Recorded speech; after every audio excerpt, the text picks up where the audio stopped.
it's Sevy, and welcome to another CE server video, this time coming for Genshin Luna III. And in this video, instead of focusing on one of the new upcoming characters, I actually want to first touch on the upcoming buffs to the Mondstadt Hexerei character. And I'm honestly very excited for this because I never thought that Genshin was going to do direct buffs for old characters, but here we are, and they are releasing with Durin, who is also coming out as a new Mondstadt character. So hopefully this isn't the first time you're hearing about it, but if it is, what exactly is going on with these upcoming buffs? Well, 7 already existing Mondstadt characters are getting buffs, both direct and via the new Hexerei or Hexerei system, where certain characters will be considered Hexerei or Hexerei. I'm just gonna say Hexerei characters. After doing a witch's homework side quest for each of these 7 characters, you unlock their Hexerei secret rite, which is essentially an additional passive that will get activated when your party includes at least 2 Hexerei characters. In this video, I'll be talking about each of the new Hexerei characters, and these 7 are going to be Fischl, Sucrose, Razor, Venti, Albedo, Klee, and Mona. And I'll be talking about what their Hexerei buffs are and what their non-Hexerei buffs are as well, because these characters also just get direct changes to their constellations or certain talents as well. And these buffs will be taking effect in Genshin Luna III. I'll be showing you footage from the CE server, but here is a quick disclaimer that the CE server is not the final product. So for final whatevers, you need to refer to the official version. There may still be changes, so that's just a heads up. Anyway, let's get started. We're going to start off with Fischl, and Fischl's Hexerei passive says that when Oz is on the field, party members will gain additional buff effects. First of all, after a nearby party member triggers an overloaded reaction, Fischl and the active character have their attack increased by 22.5% for 10 seconds. So this is a simple attack percent buff. Additionally, after a nearby party member triggers an electro-charged or lunar charged reaction, then Fischl and the active character are going to gain EM plus 90 EM for 10 seconds. So these are basically stat buffs. And then in addition, her C6 got a change as well, where C6 now additionally doubles the effects of her new Hexerei passive for 10 seconds. The rest of the C6 was already there previously. This is just what they added to essentially buff what's in the Hexerei. So in total, that's going to give 45% attack and or a 180 EM bonus to the active party member and to Fischl. And both of these can take effect. I checked it out, I tested it, and basically you can have both the attack buff and the EM buff available on the characters. Now, Fischl was never a bad character in the first place, and honestly, out of the buffed characters, she and Sucrose probably are the ones that needed them the least. But you know, these buffs are a welcome addition, and they actually give her some support buffing roles to her teams, since she previously only really provided damage and electro application. So this is a minor but a welcome addition. Next, we've got Sucrose, and her Hexerei rite is kind of funny because after she creates a small wind spirit, which she does with her skill, nearby party members' normal attack, charge attack, plunging attack, elemental skill, and elemental burst are increased by 5.71428% for 15 seconds. Now, I initially thought this was like some kind of error because sometimes that happens in the beta server or the CE server, but this seems to be deliberate, and maybe it's a reference to a funny number or something. And then after creating a large wind spirit, which she does with her burst, nearby Hexerei party members' normal attack, charge attack, plunging attack, blah blah blah, are all increased by 7.14285% for 20 seconds. Interesting. Now, I don't know why all those decimals are there. Maybe it's a quirky thing. If you guys know in the comments, if it's a reference to something, let me know. In addition, her C6 gives an extra buff for Hexerei characters where they get 8.57142% more elemental damage bonus for the element that her burst absorbed. So if her burst absorbed Hydro, then Hexerei characters get 8.57142% Hydro damage bonus. So this is one of the most minor buffs. Like, the numbers are pretty small. It's just like 5%, 7%, 8%. And again, like before this, Sucrose was probably one of the most relevant characters in the meta. So I'm not really surprised that her buffs are very minor. She's already a great character, so what more are these extra buffs? It's honestly, the buffs are pretty Like, the numbers are pretty small. It's funny that they gave her one in the first place. Anyway, moving on, we've got Razor, and probably one of the most impactful buffs out of the 4-star character. With Razor's Hexerei, before it gets into the actual Hexerei passive, it says first on the talent that additionally, Razor's Elemental Burst Lightning Fang is enhanced. The Wolf Within's damage dealt is increased by 70% of Razor's attack. Now, I tested this out to see why it was separated from the rest of the Hexerei, and basically, it's separated because this part of the 70% buff is active already, whether or not you have 2 Hexerei characters on the team. So it's just permanent at this point once you have the passive unlocked. It's just there. His burst is just now going to be permanently buffed in that way. Now, moving on to the actual Hexerei passive that needs to be activated with 2 or more Hexerei characters on the team. While his Burst Wolf is active, if the Electro Sigils from Razor's elemental skill overflow, then lightning will strike on nearby enemies, and those deal AoE electro damage equal to 150% of Razor's attack, and it restores 7 energy to Razor. And this effect can be triggered once every 1 second. So it's basically additional damage and energy. But this only really becomes relevant when you unlock his new C6.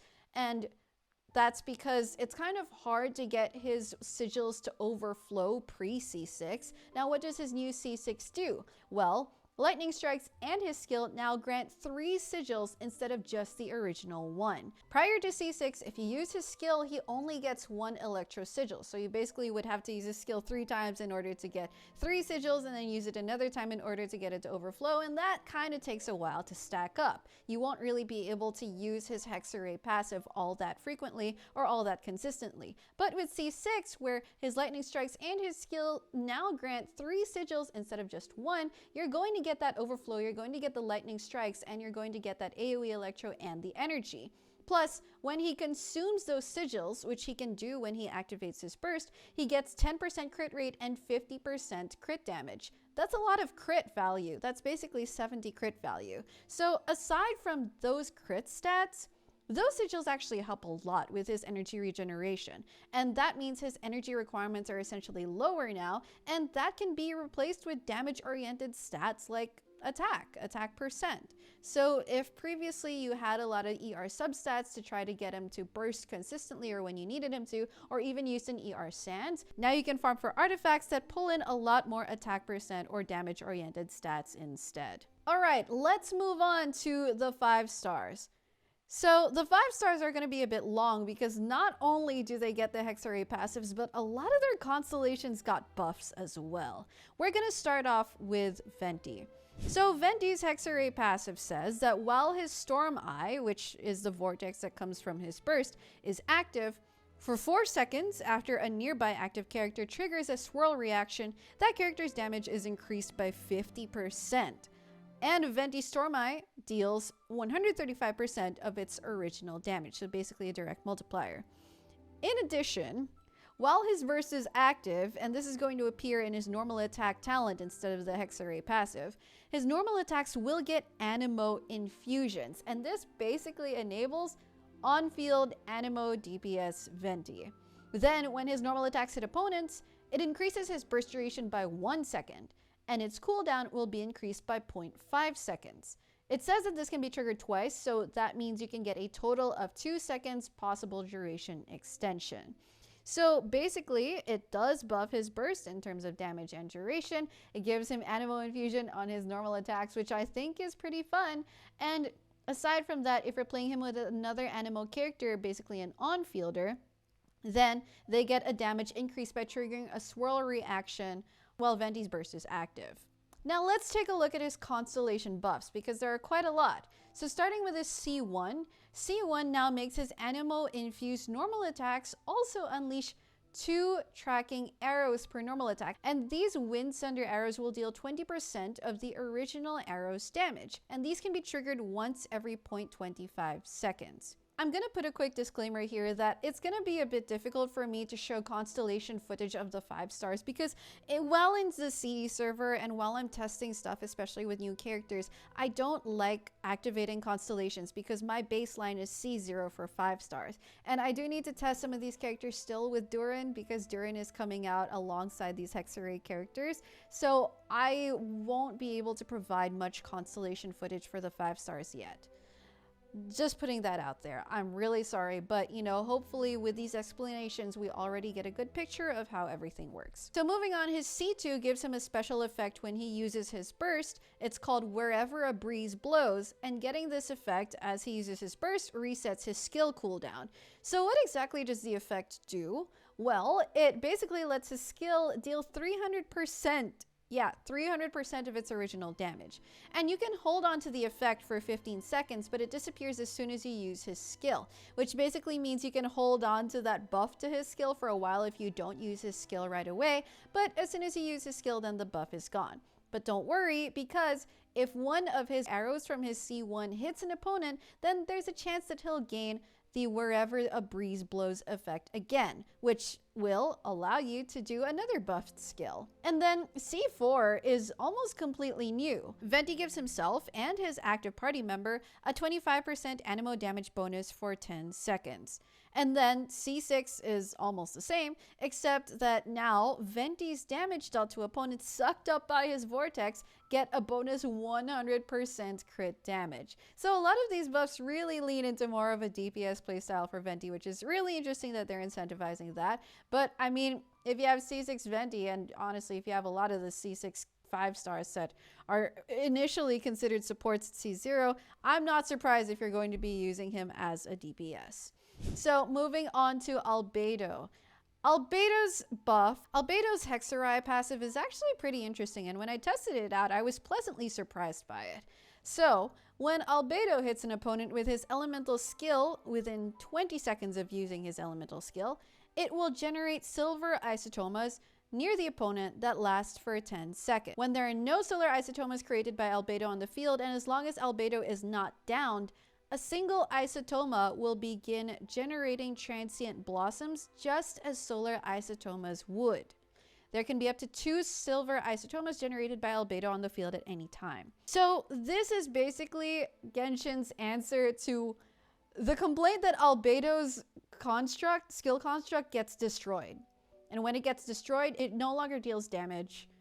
And it basically renders Albedo useless when that construct is destroyed. These silver isotomas, they are not considered constructs as far as I can tell. I tried the Zhongli resonance thingy with them. They don't resonate as geoconstructs. And basically, even if the solar isotoma, the original skill construct, is gone, those silver isotomas are going to persist. And I tested this out. Very nice that if you put down Albedo's skill, even if it gets destroyed as soon as it's put down, as long as some enemies were hit by that initial damage, you are going to get silver isotomas that will persist.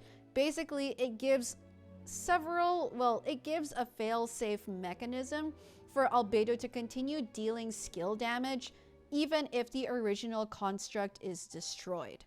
And this is, I guess it's kind of a convoluted answer, but it is an answer to one huge complaint that Albedo users have had since the dawn of time. After creating a solar isotoma, actually, there are additional buffs. Nearby party members' normal attack, charge attack, plunging attack, elemental skill, and burst damage are increased by 4% for every 1,000 defense Albedo has for 20 seconds, and the max that reaches is 12%, which is 3,000 defense for Albedo.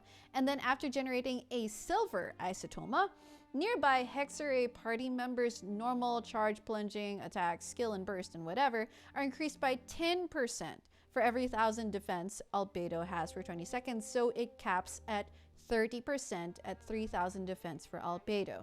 So these are just general damage buffs. just general support capability coming from Albedo in the form of damage buffs to his teammates alongside the off-field geo damage that he provides. I find these fairly good. Honestly, I'm just happy that Albedo has a means of dealing damage even when his original geo construct skill gets destroyed, because that was just the main problem. These I find are like cherry on top, but they're pretty good buffs, especially if you can get the second one with the 30% damage bonus for the Hexerei characters. It's kind of sad that it's limited to the Hexerei characters, but you know, with a whole must-have 2 Hexerei characters on the team system they have going, I'm not really surprised. There's also a change in his passive Calcite Might. In addition to its original effect, if there's a silver isotoma, the damage dealt will be increased by 240% of Albedo's defense. Now, by the wording, it seems that the damage dealt refers to damage dealt to opponents with less than 50% HP.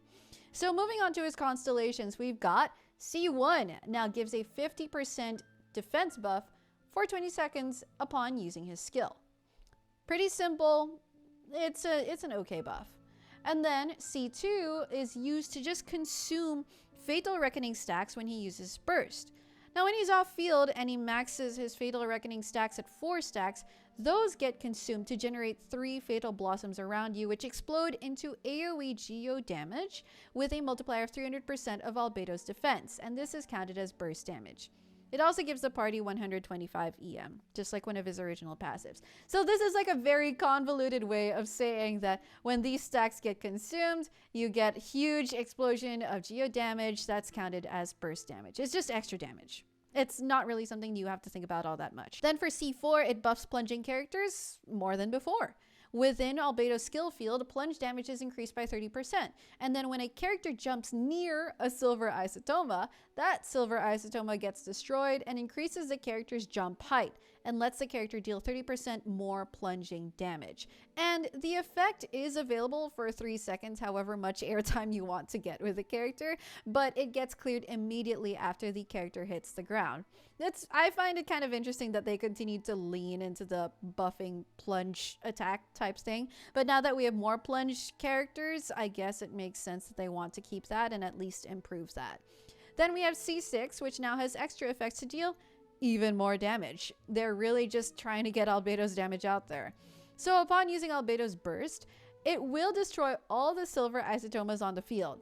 Then, when that happens, it'll clear all his Fatal Reckoning stacks, the ones from his C2, and then increase the damage of those Fatal Blossoms by 250% of Albedo's defense for 20 seconds. And basically, all these constellation buffs, with the exception of C4, they just focus on his personal damage a lot. So now, honestly, I'm interested to see how C6 Albedo fares in comparison to how he was before.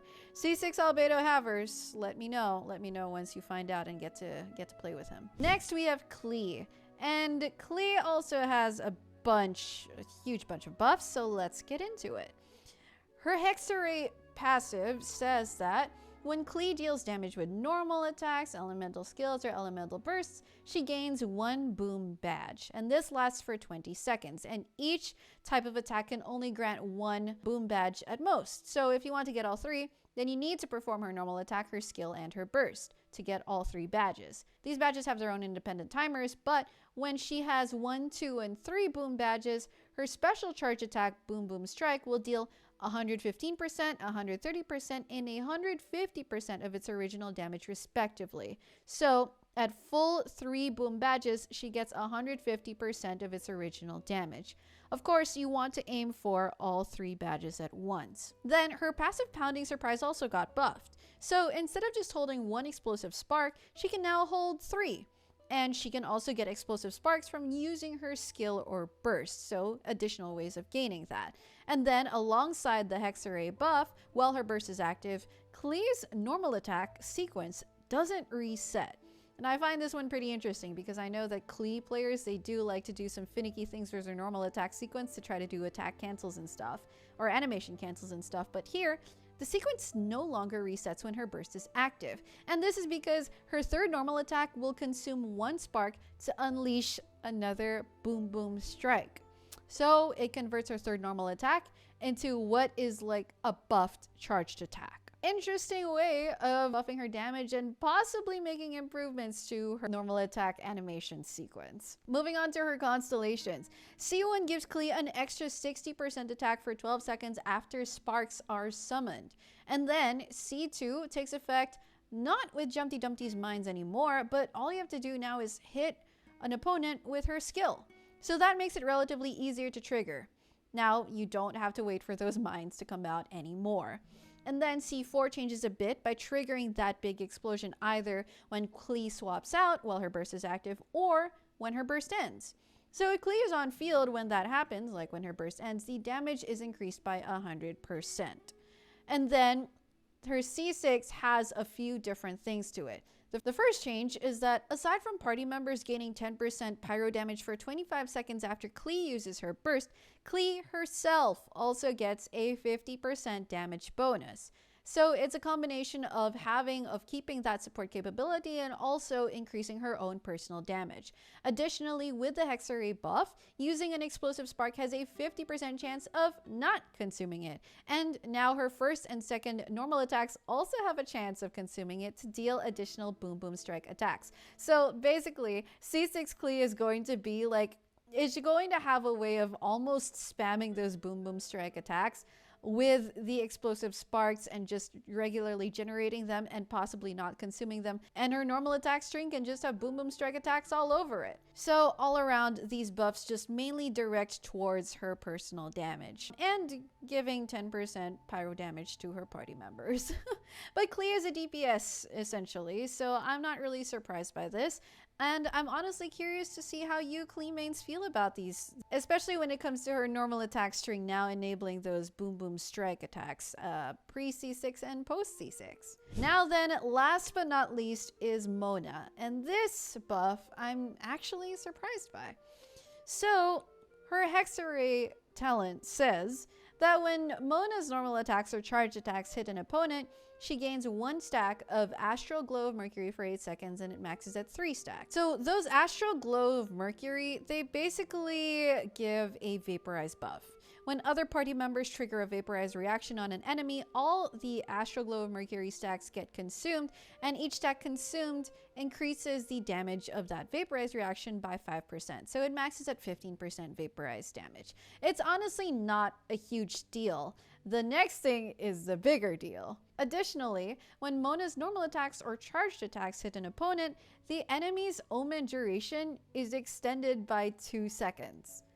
And this can extend the omen by up to 8 seconds. The original omen duration was only 5 seconds long, and there are ways of like delaying the start of the timer through like some omen extension mechanics that a lot of people who play Mona have probably learned about by now. You can also check out my Mona video because that kind of goes over the mechanics of her burst and how to maximize it. But basically, that 5 seconds can now turn into 13 seconds, which is significant. It makes it more meaningful, a lot more meaningful for a full rotation, because previously, if you were going to take Mona off field and try to, get your characters to take advantage of that omen buff, deal more damage to those enemies, that omen buff only lasted like 5 seconds long. Now it can last up to 13 seconds, which makes a whole lot more sense if you're trying to get a full rotation in and make more use of that omen buff and get more damage onto those enemies. So moving on to her constellations, C1 gets buffed when an off-field party member triggers any of the initial C1 effects. And just a quick reminder that the omen basically gives you a damage buff to the opponents that are affected by the omen, and that's a pretty significant buff. So this is actually something I'm really happy about, that they are extending the omen duration. So moving on to her constellations, which are basically hydro reactions. And when that happens, the damage bonus to those hydro reactions mentioned are enhanced to 160% of its original effect. So it's just a way of buffing that with extra steps again. Then C2 makes Mona's next normal attack unleash a charged attack within 5 seconds of using her burst. When her charge attack hits an enemy, party members get an additional 80 EM for 12 seconds. So interestingly, they're trying to push the Mona normal attack, charge attack on-field kind of system here, you're probably going to be able to take advantage of this C2 anyway, because now that she has her Hexerei buff, you are going to want to use her normal or charged attacks to extend that omen duration. And you can use them 4 times in order to get the full 8-sec duration extension. So, you know, you're probably going to find yourself using Mona's normal attacks anyway, and with your C2, that's going to turn into a charged attack. Plus an 80 EM buff for the party members. And then C4 gives additional buffs to Hexerei members specifically. When a Hexerei member attacks an opponent affected by Omen, their crit damage is increased by 15%. In addition to the 15% crit rate. All right, we have some crit buffs here. That's pretty useful. It's not a whole lot. I think 15% crit rate is pretty significant, but 15% crit damage is just okay. And then her C6 just mega buffs her charged attack. Again, it seems like they're really pushing charged attack Mona here. So from having Omen affected enemies nearby, or from using her alternate sprint, they just buff her charge attacks. And also that can happen if you just generally hit Omen affected enemies. So using charge attack Mona has its pros and cons, and mostly cons, because honestly using Mona as an on-field character, it can be a bit of a difficult experience. As a catalyst character, she's a lot more prone to staggering. Her animations aren't super fast. If she gets interrupted, it's not a fun time. If she gets tossed around, it's not a fun time. So there are just a lot of caveats that come to on-fielding Mona. So if you are going to try her charge attack playstyle, be careful about it. You might want to practice a whole lot with it. But basically, even just with the Hexerei passive that buffs her Omen duration, I'm pretty happy with that. Anyway, that's going to be all for the summary, or at least the in-depth going over the new buffs to the Mondstadt characters. And they probably went over a few of these already in the live stream, but for specifics and numbers, and especially going in depth about the constellations for the 5-star characters, I just wanted to, you know, show you all of this and show you at least some of them in motion, in action. I know that I couldn't get through the 5-star constellations as much because I have to save the C0 5-stars for testing, so really sorry about that. But let me know in the comments your thoughts about these buffs, because oh my gosh, Genshin's finally buffing old characters, what the heck. And if you main any of these characters, let me know as well, and I'd love to know your feelings and thoughts about them. If you enjoyed this video, don't forget to leave a like, subscribe to my channel for more content. I will have more CE server videos coming up, and I'm gonna see you soon. Take care.